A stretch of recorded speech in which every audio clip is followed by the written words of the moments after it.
आपको भी मालूम है कि बिहार में जो है वो बंद है, जो मैं पीता हूँ नहीं मेरे के लोग पीते वो बंद है।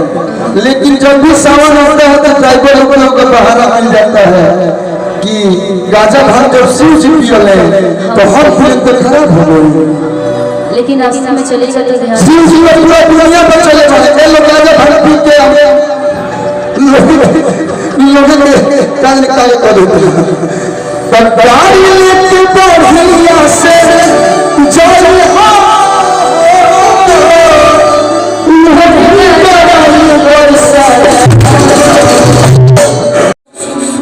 कतना मिल जाता है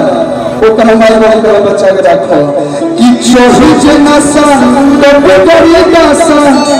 माता हर जो हुआ जाई घर के